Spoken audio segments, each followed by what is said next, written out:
हाँ तो my dear student, आज की क्लास में हम लोग पढ़ने वाले हैं प्रश्नावली। क्या प्रश्नावली 3.4। क्या 3.4 के लिए जितने भी कॉन्सेप्ट है, जितने भी थ्योरी है और जितने भी फार्मूला है, सभी का विस्तार पूर्वक अध्ययन करेंगे। क्या सभी का विस्तार पूर्वक अध्ययन करेंगे, क्योंकि मेरे दोस्त जब तक आपका कॉन्सेप्ट क्लियर नहीं होगा, जब तक आपने उसका थ्योरी जानिएगा, फार्मूला जानिएगा, तब तक आप क्या है कि किसी भी प्रश्न का सोल्यूशन आप आसानी तरीके से नहीं कर पाइएगा।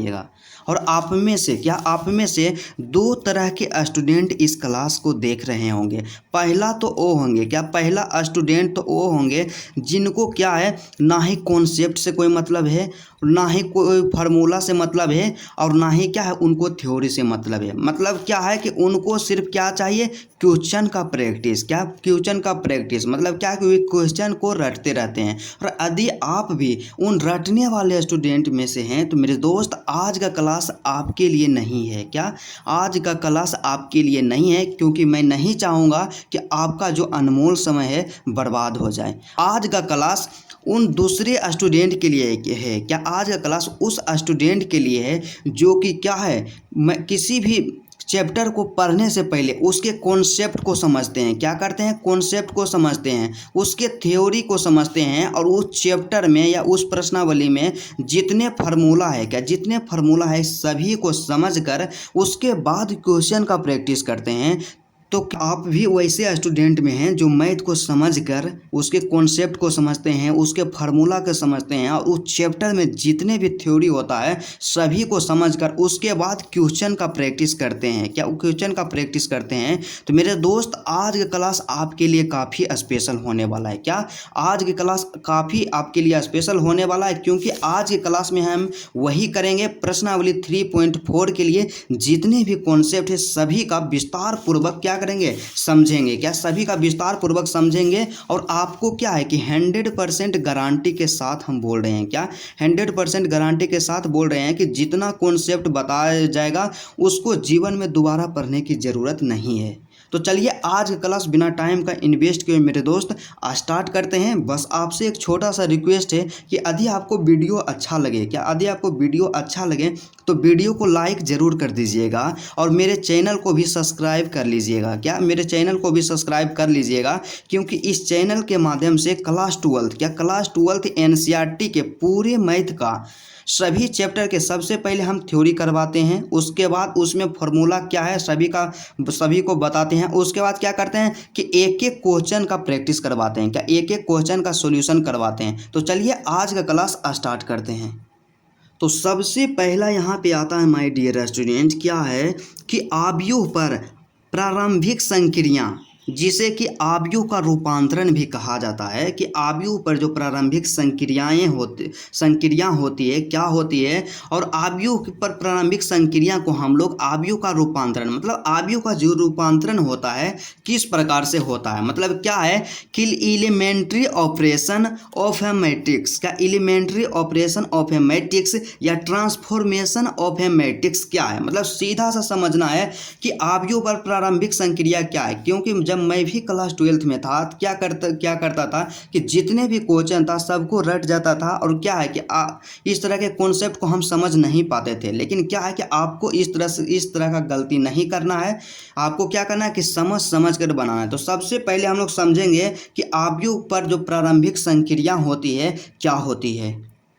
तो सबसे पहले इसके परिभाषा के बारे में बात किया जाए। क्या इसके परिभाषा अर्थात डिफिनेशन के बारे में बात किया जाए कि क्या है। तो सबसे पहले यहाँ पे क्या है माय डियर स्टूडेंट, कि किसी भी आव्यूह पर 6 प्रकार की संक्रियाएं, जिसे कि रूपांतरण भी कहते हैं। क्या है कि किसी भी आव्यूह रहता है उसमें 6 प्रकार की, मतलब 6 प्रकार की संक्रियाएं अथवा क्या है रूपांतरण किए जाते हैं। मतलब यहाँ से आप कंफर्म होइए कि कोई भी आव्यूह रहेगा उसमें 6 प्रकार का हम लोग रूपांतरण या संक्रिया का प्रयोग हम लोग करते हैं। क्या संक्रिया का प्रयोग करते हैं कि जिनमें से 3 पंक्तियों पर, जिनमें से 3 पंक्तियों तथा 3 स्तंभों पर होती है। क्या होती है कि तीन पंक्तियों पर तथा तीन स्तंभों पर होती है और इन्हें ही जिन्हें प्रारंभिक संक्रियाएं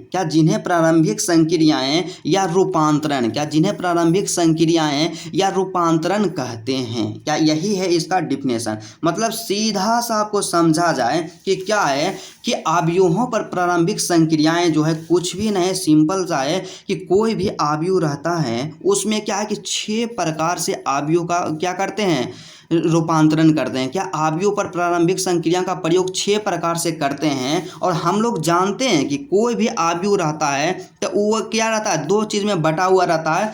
पहला रहता है पंक्ति। क्या रहता है माय डियर स्टूडेंट, ध्यान से समझिएगा क्योंकि आपको समझना है। तो 10 मिनट का जो टाइम है ना एक्स्ट्रा लग जाएगा, लेकिन क्या करेंगे आपको 100% समझा करके रहेंगे।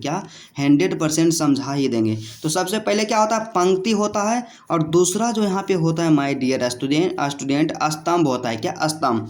तो 6 प्रकार के संक्रिया जो होता है तो 3 संक्रिया पंक्ति पे लगता है। 3 संक्रिया पंक्ति पे और 3 गो संक्रिया जो होता है स्तंभ पर प्रयोग करते हैं। तो सीधा सा समझना है कि क्या है कि आव्यूह पर प्रारंभिक संक्रिया जो है 6 प्रकार के प्रारंभिक संक्रिया का प्रयोग किया जाता है, जिसमें से 3 पंक्ति पर और 3 स्तंभ पर। और इन्हें ही क्या कहता है, प्रारंभिक संक्रिया या रूपांतरण कहते हैं। मतलब सीधा सा वन शॉट में यदि समझा जाए माय डियर स्टूडेंट कि अतः रूपांतरण जो होता है मुख्यतः अतः रूपांतरण कहने का मतलब संक्रियाएं जो होती है मुख्यतः 3 प्रकार के होती है।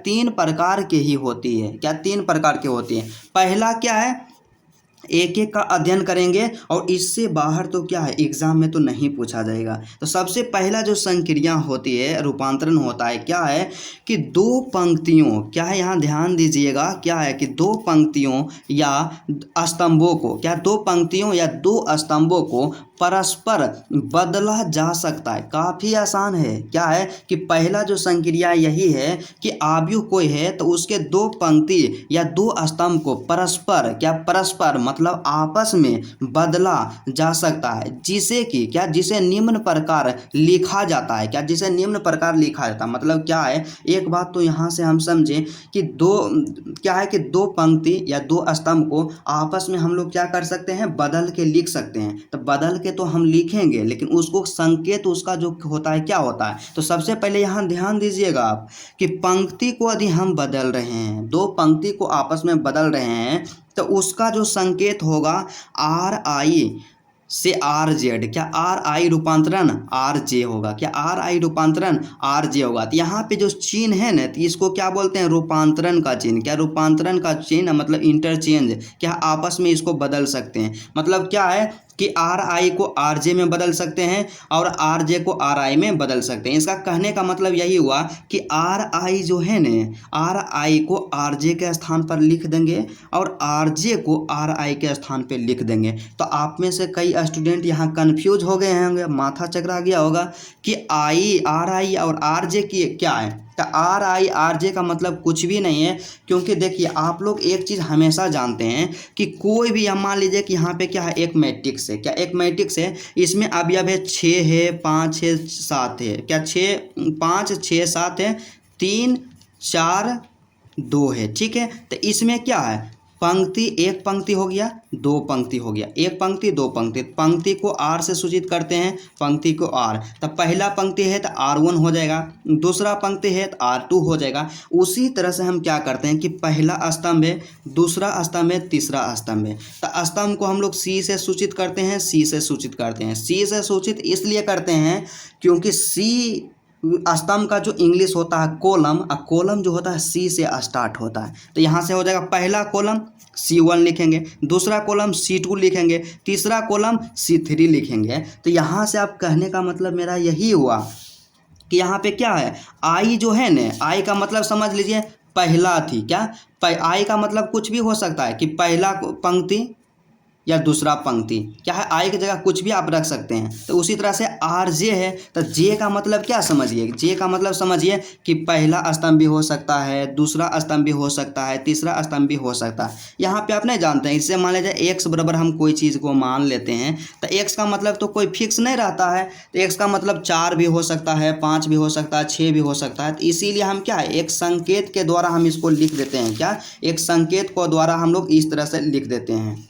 उसके बाद फिर क्या है कि स्तंभ में, तो स्तंभ में क्या होगा, तो सी आई रूपांतरण सी जे हो जाएगा। क्या, सी आई रूपांतरण सी जे हो जाएगा। तो चलिए इसके एग्जाम्पल को हम लोग समझते हैं, क्योंकि एग्जाम्पल के द्वारा समझने से क्या होता है, कॉन्सेप्ट ज़्यादा क्लियर होता है। यहाँ से सीधा सा याद रखिएगा कि एक अवयव में दो पंक्ति को आपस में हम लोग बदल सकते हैं। तो यहाँ पे क्या है कि मान लीजिए उदाहरण के लिए कि a बराबर एक अवयव है। क्या, a बराबर एक अवयव है। अब हम क्या करेंगे, सबसे पहला काम यहाँ पे क्या करेंगे माय डियर स्टूडेंट, कि दो पंक्ति को आपस में चेंज कर देंगे। तो देखिए यहाँ पे आप लिख दीजिए, यहाँ से क्या हो गया, r1 हो गया, पहला पंक्ति को r1, दूसरा पंक्ति यहाँ से क्या हो गया, r2 हो गया, और तीसरा पंक्ति को हम लोग क्या लिखते हैं, r3 लिख देंगे। क्या, r3 लिख देंगे। उसी तरह यहाँ पहला स्तंभ हो गया, दूसरा स्तंभ हो गया, तीसरा स्तंभ हो गया। पहला स्तंभ को C1, दूसरा स्तंभ को C2 और तीसरा स्तंभ के C3 लिख देंगे। ठीक है। अब हमें क्या करना है कि दो को पंक्ति को आपस में चेंज कर देना, मतलब R1 तथा R2 को आपस में चेंज कर देना। कहने का मतलब क्या हुआ कि R1 के जगह पे R2 को लिख देंगे और R2 के जगह पे R1 को लिख देंगे। तो इसलिए यहाँ से हमें क्या प्राप्त हो जाएगा, इसलिए हमें यहाँ से जो मैट्रिक्स प्राप्त होगा ए बराबर, तो देखिए क्या है, R1 यहाँ पे है, R1 यहाँ पे है, ठीक है, R2 यहाँ पे है। तो दोनों को क्या करेंगे, देखिए ऊपर वाला जो है यहाँ पे R1 1 2 1, ठीक है, इसको R1 R2 के जगह पे लिख देंगे। तो R2 सबसे पहले ऊपर वाला हमको लिखना है, तो R2 को क्या करेंगे R1 के जगह पे, तो यहाँ से हो जाएगा -1 अंडर रूट क्या हो जाएगा 3 और 1 है तो यहाँ से 1 दे देंगे, राइट। उसके बाद फिर क्या करना है हमें कि R2 के जगह पे R1 को लिखेंगे। तो R1 यहाँ पे कितना है 1 2 1, तो यहाँ से लिख देंगे 1 2 1 लिख देंगे। फिर क्या है, और तीसरा जो यहाँ पे पंक्ति है, तो तीसरा स्तंभ हमें मतलब नहीं है, तो तीसरा जैसे है उसे लिख देंगे। मतलब क्या हो जाएगा, यहाँ से 5 हो जाएगा, 6 हो जाएगा, 7 हो जाएगा। क्या, 5 हो जाएगा, 6 हो जाएगा, 7 हो जाएगा। इसी तरह से हम क्या करेंगे, लिख देंगे। अब यहाँ पे देखिए कि मान लिया जाए हमारा मन करें, अब दूसरा में क्या करना है, दूसरा काम हमें क्या करना है कि C2 को क्या, C2 और C3 को क्या, C2 और C3 को आपस में इंटरचेंज कर देंगे, मतलब रूपांतरित कर देंगे। तो क्या करेंगे, तो सबसे पहले A बराबर जो हमारे पास फिर क्या आ जाएगा, तो A बराबर जो हमारे पास मैट्रिक्स आ जाएगा माय डियर स्टूडेंट। तो सबसे पहले देखिए C2, क्या C2, तो C2 कहाँ है, तो C2 का मतलब क्या है कि दूसरा कॉलम। तो C2 यहाँ है और दूसरा कॉलम से मतलब है और तीसरा कॉलम से मतलब, तो दूसरा कॉलम तीसरा कॉलम। तो पहला कॉलम से में तो कोई छेड़खानी नहीं करना है, तो पहला कॉलम जैसे है उसे लिख देना। तो 1 - के 1 5, तो यहाँ से क्या कीजिए लिख दीजिए, 1 हो गया -5 हो गया, एक हो गया, यहाँ से क्या हो जाएगा -1। यहाँ ध्यान दीजिएगा कि 1 है -1 है, यहाँ से फिर क्या है 5। अब क्या करना है कि दूसरा कॉलम के जगह तीसरा कॉलम को लिख देना है। तो दूसरा कॉलम यहाँ पे यह है, तीसरा कॉलम क्या है 1 1 7 है, तो यहाँ से क्या लिख देंगे 1 1 7 लिख देंगे, राइट। उसके बाद फिर क्या करेंगे, तीसरा कॉलम यहाँ पे लिखना है। तो तीसरा कॉलम के जगह हमें दूसरा कॉलम को करना है, क्योंकि दोनों के स्थान को हम लोग क्या कर रहे हैं, चेंज कर रहे हैं। तो दूसरा कॉलम यहाँ पे है 2√3 6 है, तो यहाँ से क्या कर देंगे 2√3 और यहाँ से क्या हो जाएगा 6 हो जाएगा। मतलब क्या है, इसी तरह से हम क्या कर सकते हैं, इंटरचेंज कर सकते हैं, एक दूसरे को क्या कर सकते हैं, बदल सकते हैं। उसके बाद दूसरा जो यहाँ पे नियम है, क्या दूसरा रूपांतरण का जो नियम है क्या है कि किसी पंक्ति, क्या ध्यान दीजिएगा कि किसी पंक्ति या स्तंभ के, क्या किसी पंक्ति या स्तंभ के, क्या किसी अवयव के पंक्ति या स्तंभ के अवयवों, क्या अवयवों को किसी अशून्य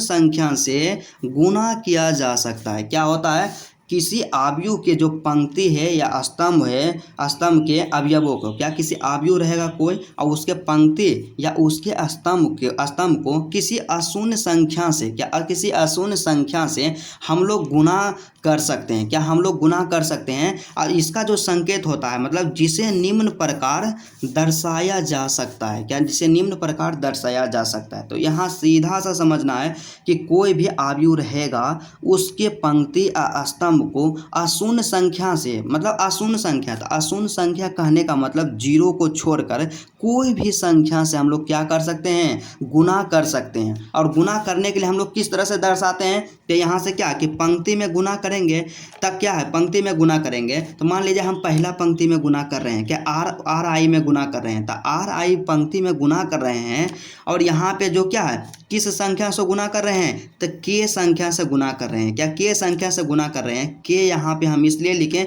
क्योंकि के का जो मान है कुछ भी हो सकता है, आप अपने अनुसार रखिए, के का मान 4 भी हो सकता है, 5 भी हो सकता है, 6 भी हो सकता है, मतलब क्या है कि कुछ भी हो सकता है, क्या कुछ भी हो सकता है। इसीलिए क्या करना है यहाँ पे के, मतलब क्या है कि आर आई पंक्ति में के से हमको गुना करना है, तो इसका जो संकेत होगा कि आर आई में क्या कर रहे हैं, परिवर्तन कर रहे हैं, गुना कर रहे हैं, के गुने आर आई, क्या के गुने आर आई। उसी तरह स्तंभ में जब हम क्या करेंगे, किसी संख्या से गुना करेंगे, तो यहाँ पे क्या होगा, स्तंभ मतलब मान लीजिए किस स्तंभ में गुना कर रहे हैं, तो सी आई में गुना कर रहे हैं, तो सी आई में गुना कर रहे हैं, तो सी आई दे करके यहाँ से डैश दे देंगे, इस तरह से एरो, और फिर क्या करेंगे के गुने सी आई कर देंगे, क्या के गुने सी आई कर देंगे, यही इसका संकेत है। और एक चीज़ हमेशा ध्यान रखना है कि यहाँ पे के जो है ना, के का मान 0 नहीं होना चाहिए। मतलब क्या है कि कोई भी संख्या से यदि गुना करें तो उसका मान 0 नहीं होना चाहिए। मतलब सीधा सा आपको समझना है ना माय डियर स्टूडेंट,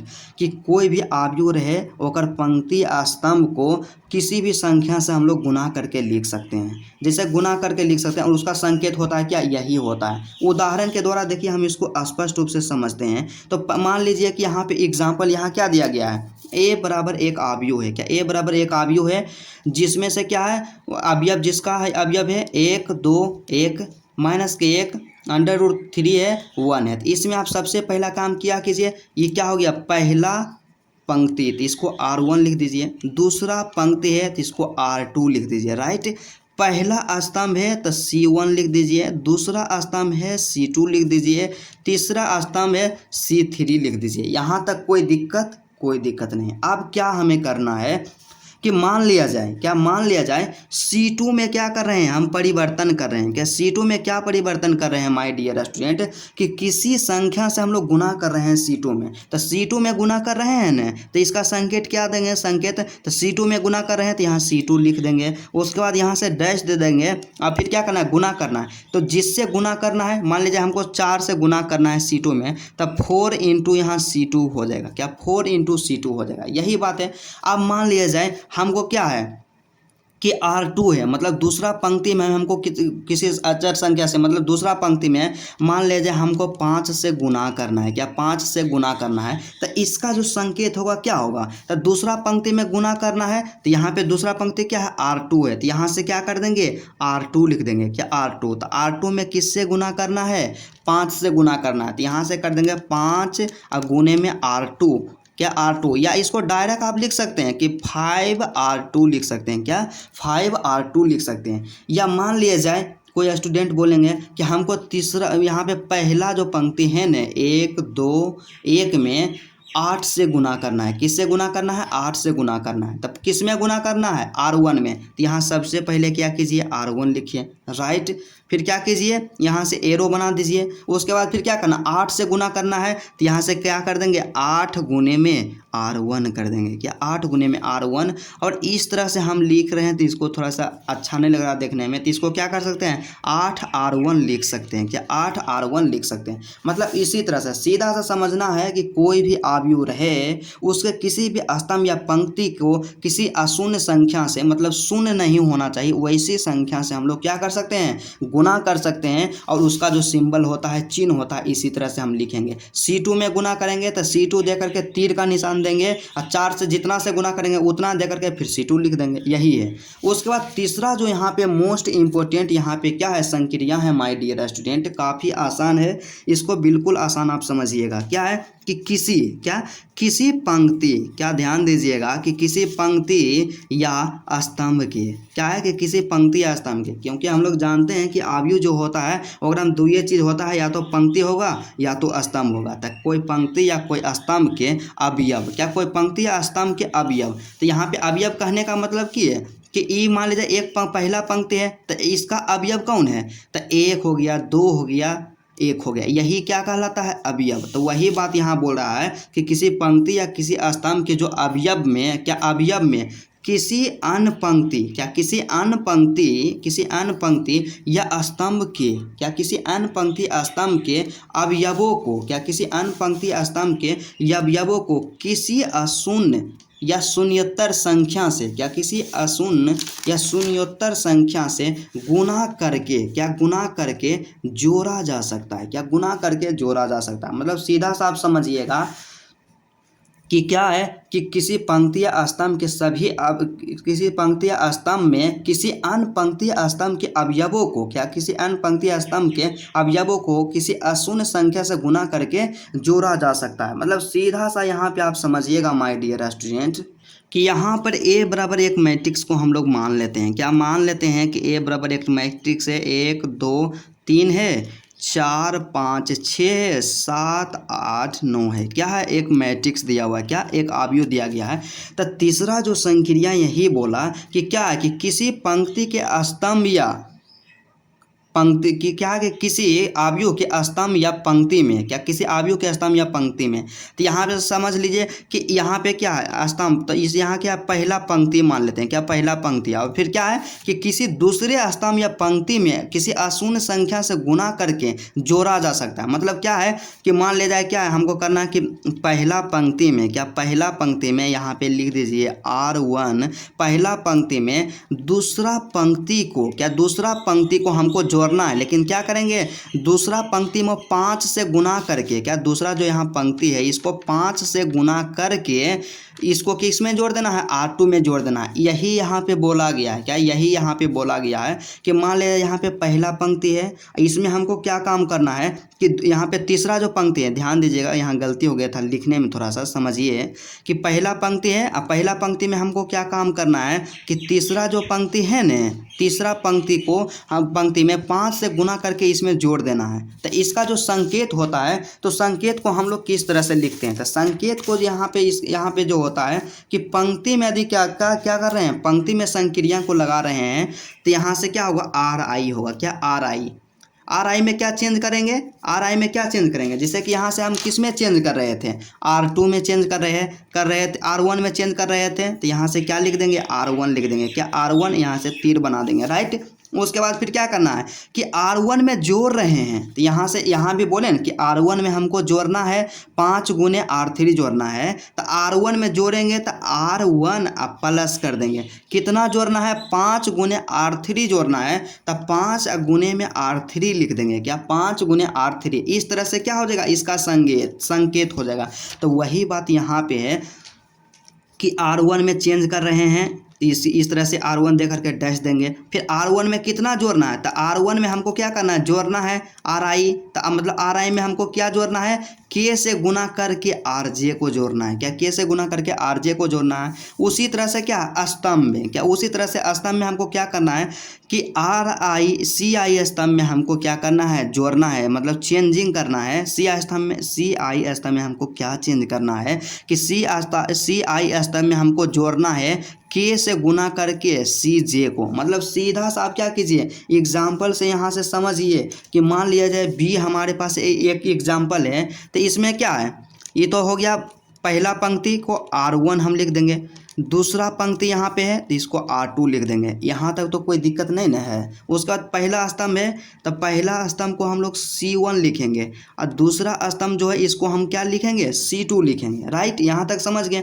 अब हमको क्या करना है, CI, तो I का मतलब क्या है कि आई का मतलब आप कुछ भी रख सकते हैं, कि आई का मतलब आप कुछ भी रख सकते हैं, बस क्या है कि कोटि से बाहर नहीं होना चाहिए, कोटि के अंदर ही रखना है। तो यहाँ पे देखिए इसका कोटि क्या है, 2 × 2 है, क्या 2 × 2 है, मतलब आई का मतलब आप आई का जो मान है 1 रख सकते हैं, 2 रख सकते हैं, और जे का जो मान भी है 1 रख सकते हैं या 2 रख सकते हैं। तो यहाँ से आप ध्यान दीजिएगा कि यहाँ पे क्या है, सी आई में चेंज करना था। सी आई कहने का मतलब मान लिया जाए यहाँ पे बी जो आव्यूह दिया गया है, हमको पहला जो यहाँ कॉलम है उसमें चेंज करना है। तो पहला कॉलम में चेंज करेंगे तो यहाँ पे क्या लिख देंगे, C1 लिख देंगे। चेंज कर रहे हैं तो यहाँ से तीर का निशान बना देंगे। तो पहला कॉलम में हमको क्या चेंज करना है माय डियर स्टूडेंट, कि पहला कॉलम में क्या करेंगे, जोड़ देंगे 5 × C2 करके। मतलब क्या है कि पहला कॉलम में हम जोड़ेंगे दूसरा कॉलम को 5 से गुना करके। तब पहला कॉलम में क्या कर रहे हैं, जोड़ रहे हैं, तब पहला कॉलम दे करके प्लस दे देंगे। किसको जोड़ रहे हैं, 5 × C2 जोड़ रहे हैं, क्या 5 × C2, यही हो गया इसका सिंबल। और इसी को समझना है, क्या इसी को समझना है, बाकी बात कुछ भी नहीं है, क्या बाकी बात कुछ भी नहीं है, इसी को समझना है। तो चलिए आज के क्लास में हम लोग यहीं तक समझेंगे कि जितने भी आव्यूह पर प्रारंभिक संक्रिया था सबको क्या क्या डिटेल्स में समझ ले। जैसे देखिए पहला संक्रिया, दूसरा संक्रिया और तीसरा संक्रिया, तीनों संक्रिया को समझे। और किताब में जो दिया गया था काफ़ी हार्ड वर्ड में दिया गया था, हार्ड शब्द में, और इससे समझ पाना आपके लिए बहुत डिफिकल्ट हो जाता है। इसलिए क्या कि हम आसानी से समझाएं। और अगला क्लास में हम क्या करेंगे, व्युत्क्रमणीय आव्यूह के बारे में पढ़ेंगे। क्या कि व्युत्क्रमणीय आव्यूह क्या है और क्या है। हम लोग यहाँ पे जो प्रश्नावली यहाँ दिया गया है कि प्रारंभिक रूपांतरण से क्या करना है कि व्युत्क्रम आव्यूह को ज्ञात करना। तो दूसरे क्लास में हम क्या करेंगे कि व्युत्क्रमणीय आव्यूह को समझेंगे कि व्युत्क्रमणीय आव्यूह क्या है और प्रारंभिक संक्रिया के प्रयोग द्वारा किसी आव्यूह का व्युत्क्रम हम लोग किस तरह से ज्ञात करते हैं। तो चलिए आज का क्लास माय डियर स्टूडेंट यहीं तक रहता है। और यदि आपको वीडियो अच्छा लगे तो वीडियो को दिल से लाइक कर दीजिएगा। और मेरे चैनल पे यदि आप नए हैं तो चैनल को भी सब्सक्राइब कर लीजिएगा,